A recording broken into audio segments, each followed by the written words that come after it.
Guys, if you want to avoid this and turn that bronze medal or whatever you had to a gold medal below, you're going to want to listen to these tips that I have in store for you. If you are new to the channel, welcome to Score Match Titan. I have won around 300 gold medals in my 4 or maybe 5 years of playing the game. So I know a thing or two about winning gold medals. I didn't start winning them immediately, but as time goes on, I learned a few tips and tricks that I am now going to share with you guys to help you get, at least to help you improve your chances of winning your own gold medal. So let's get started.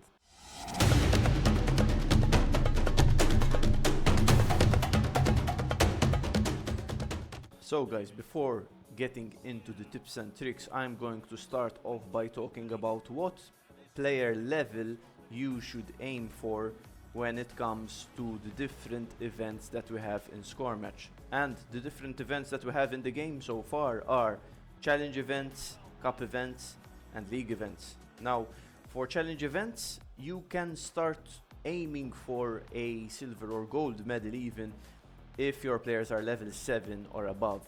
But when it comes to cup events, you'll need a good level 9 or so to start really having a good chance at winning. When it comes to league events, I mean, you can win league events with level 9 players, but level 10 players are not the minimum, but it's a desirable level to have.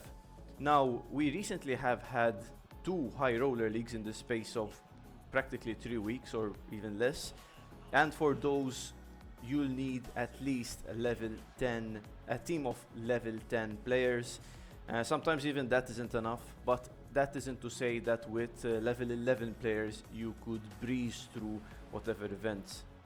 It's really obvious here that the software has a lot to say in the result of the game, and even if your players are fully max, it doesn't really mean that you are just going to win the event automatically.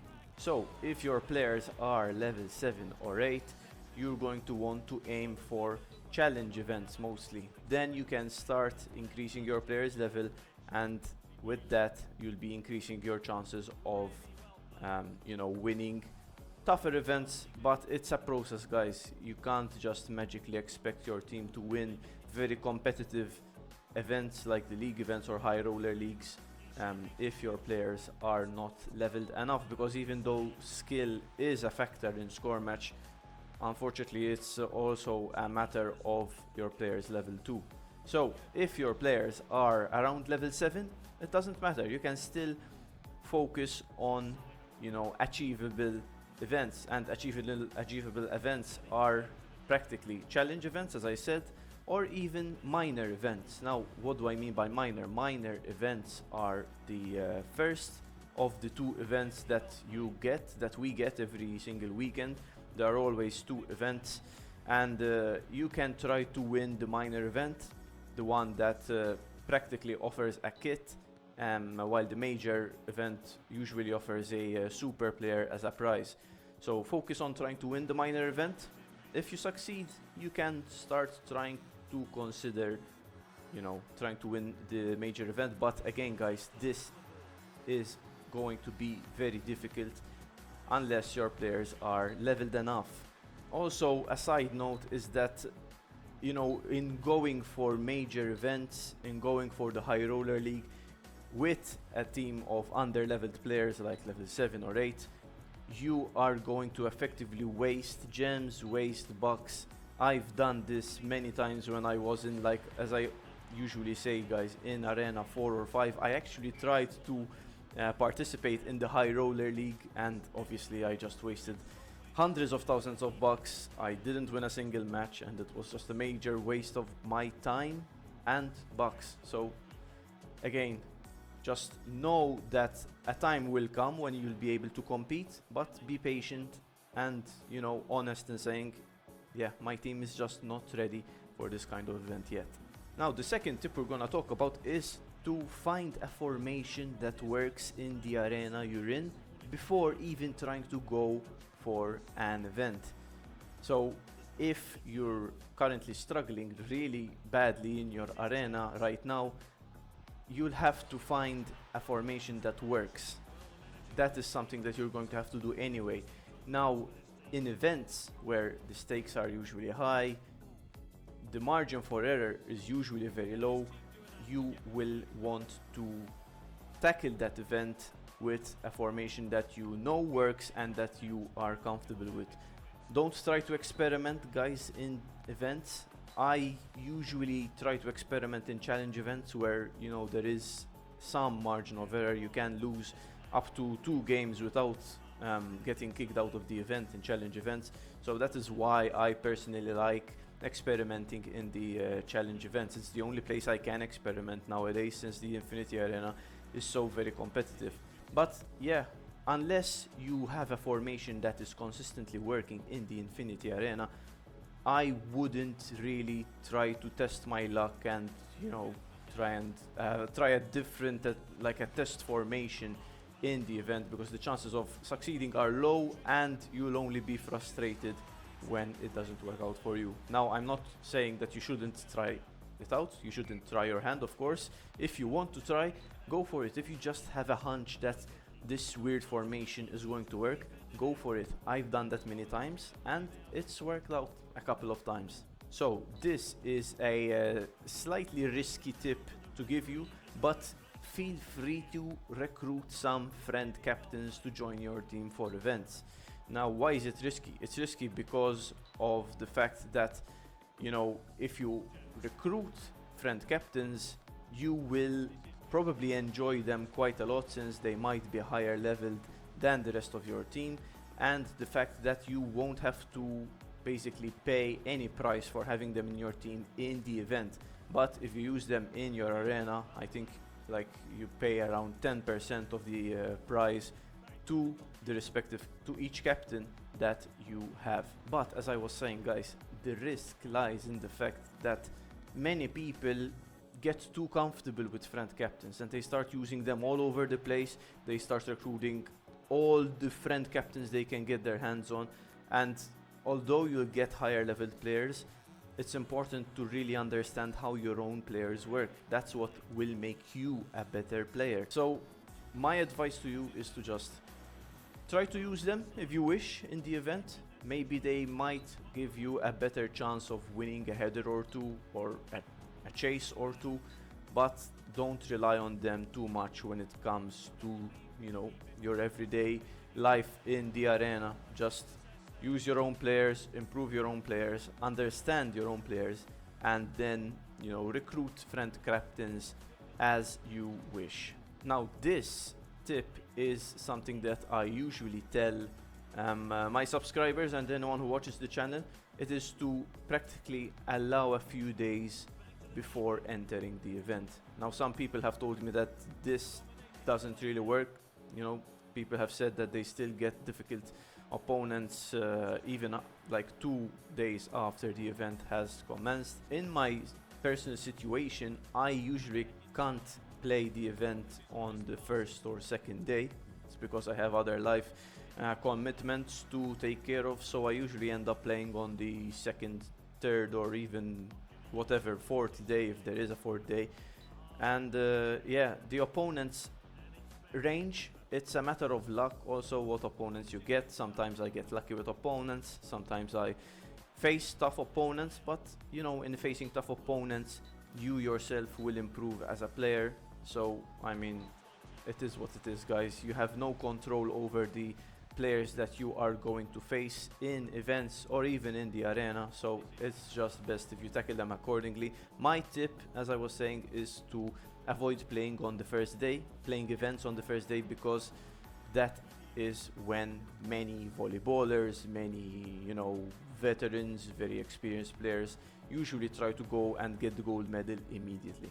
So leave a few days if you can, of course. So if you have life commitments on the second, third, and fourth day of the event and you have to play it on the first day, best of luck. So a very, very important tip for you guys is to space out your attempts. Don't use all your attempts at one go. I will not get tired of repeating this.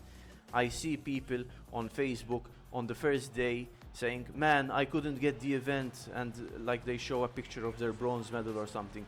Like, dude, it's the first day. It's the first day. There's barely been 4 or 5 hours since the event has went live, and you've already used your attempts.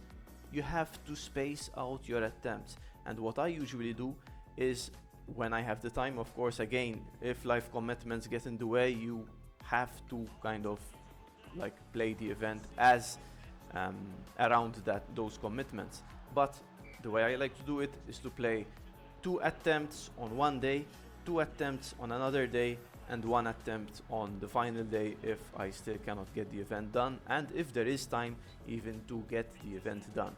A little kind of secret or not, I'm not sure if you guys know, is that once you enter the event, once you click enter on the event, the game gives you an additional, I think 12 or 24 hours extra to complete the event. So if the event is going to end and you don't have time, or you want to space out another attempt and say, you know, I'm gonna play the attempt tomorrow or whatever, just enter the event but don't play. The game will give you extra time, and you will be able to, of course, play the game within that extra time frame that the game has given you. So play in a quiet environment, guys. I cannot stress this enough. Don't play if there are other people yelling in the same room as you are in, if there is a lot of commotion, if there are a lot of things happening, dogs barking, babies crying, fireworks going off. Try to focus, and the best place to focus is in a room. If you are alone, even better, just try to sit down, grab your phone and play the event by focusing as much as you can, because you won't need any distractions, any people telling you, hey Marco, listen to this, or stuff like that. Guys, very important. Focus, quiet room, get comfortable, also comfortable chair, comfortable table if you like playing on a table, and play the event. A tip that not many people might realize is important, but it's very important to me, is to stay hydrated before, during, and even after the event. Guys, drink water, drink something, the healthier the better. Do this before, do this during, and do this even after the event, because drinking water helps avoid headaches, and if you're going to be playing with a headache, it's like you're playing the event on difficult mode, basically. In many events, in many lives, you can see me like chugging like glasses of water all the time, and that's because of this, because it's healthy, 1, and 2, it helps avoid headaches so that you could concentrate as much as you could without any distractions. Another tip here is to play a few games in your arena before entering the event. Sometimes I actually play in the arena I'm in the Infinity Arena, and sometimes I do decide that, you know what, I'm not going to play. And why is that? I do that because sometimes I just see that my players are acting weird, that the software is going against me, that I'm being dealt just volleyballers every time I play in the Infinity Arena. Like, playing a few games in the arena before setting foot in the event is extremely crucial, guys. Don't feel free to not play the event at a certain time, of course, if you just see that, I'm not liking where this is going in the arena. I don't like how my team is playing. I don't like, maybe I'm even in a bad mood, which is something I'll talk about later on. Play the event when you think you are ready for it, and when you think your team is ready for it. Now, pressure. This is a very delicate topic, and you'll need a lot of time to really dive into pressure when it comes to playing Scorematch and playing very high stakes event. My advice is that pressure is only real if you think it is. Now, it might sound stupid, but it's true. When playing very competitive events like, cup events where you'll be kicked out if you lose, league events if, it only takes 1 loss to like lose a gold medal, or even in high roller leagues when you'll miss out on 20,000 cards if you make a single mistake. Like, when I'm playing now, this differs from person to person, I admit, but and it's not like I don't feel pressure when playing. I do, but over time, just know that it gets better. If you're feeling very tense at first, I used to, when I was in the early stages of playing score match events, I used to be like very jittery, and when the stakes got high. So eventually, like, you guys could see that in the high roller league events, like, it's not that I'm not nervous, it's that, you know, once you give in to the pressure, you'll be effectively losing out on a little tiny percentage of winning the game, of giving yourself the best chance of winning the game. So I just say, you know what, I mean, this is the high roller league, fine, okay, we'll try to win, but what's gonna happen if we lose? Is the world gonna end? No. Score match is still gonna be there, and we'll see what happens. That's all. Pressure is only real if you think it is.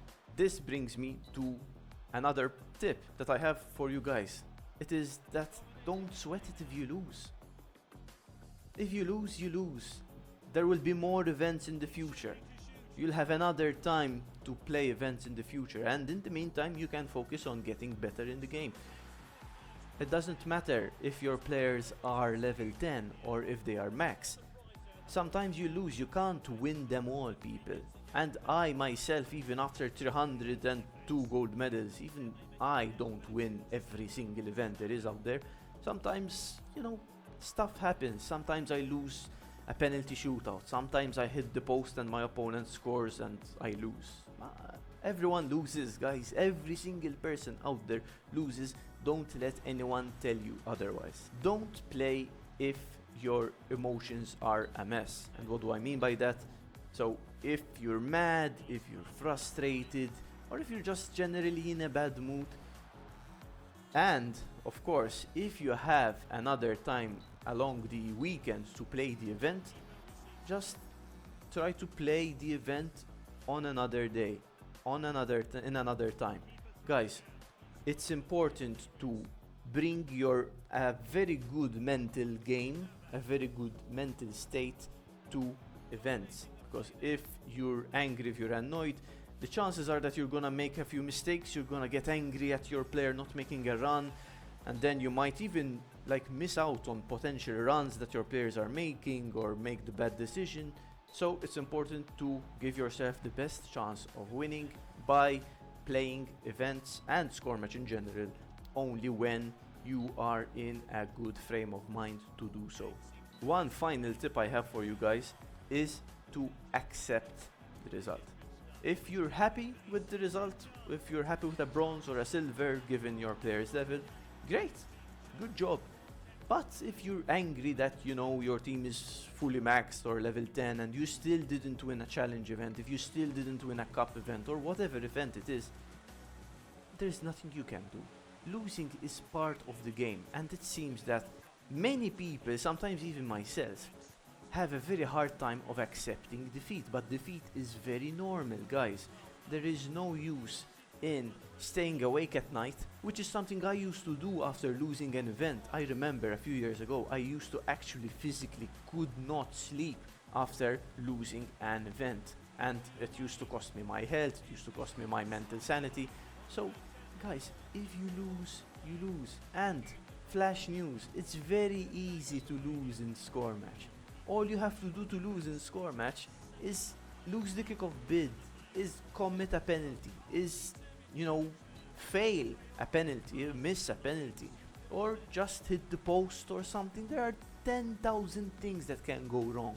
That's why you should appreciate anything that you get. If you have 10 bronze medals to your name, well done, because those 10 bronze medals are something that you worked for, you and your team worked for. If you have 20 gold medals after, 50,000 games, who cares? Man, who cares?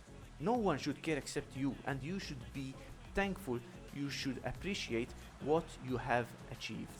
So, That's why even after all these gold medals that I am lucky to have won throughout my career of playing this game, I still cherish every single one of them because I know how hard it is to win events, and the purpose of this video was to share some of my tips and tricks to help you guys improve your chances of winning, because again, there is no guarantee that you will win an event. Even if you bring your perfect mental game, even if you have a fully maxed team, even if everything aligns, if the stars align, even then you can lose out on a gold medal. Some of my gold medals, as you can see guys, if you watch my event gameplay videos, which you should check out. I have a whole playlist with my event videos for you to check out if you want. Many times it is luck that wins me events. It's either my keeper making a great save, it's the small details that go in and out of helping you, or reducing your chances of winning a gold medal. So with that guys, I am going to leave you to it. If you have any questions, or if you have any tips and tricks of your own that you would like to share, please do so in the comments below. And again, don't forget to like and subscribe. Check out our members section where you can get a look at a bunch of exclusive videos, and I will leave you here, people. Thank you very much for your attention, and I will see you in the next one. Take care. The ref plays advance. The referee signals. He's calling the play back.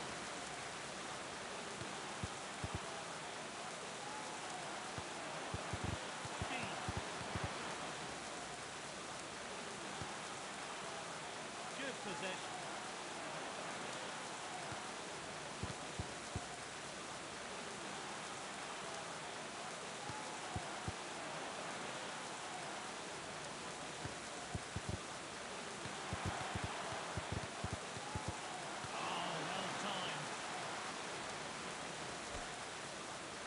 What will he try? Simon, and the finish. Fantastic work from the goal scorer and his team. A much-deserved goal. And we're back underway here. He's one of the best there is. Making use of the wide spaces. This is good stuff. Goes for the tackle.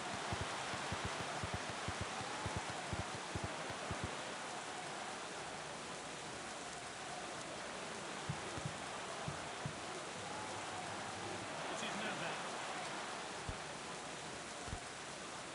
Really well played.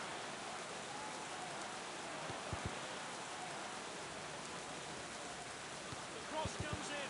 He's waiting to pull the trigger. Simon, that goal.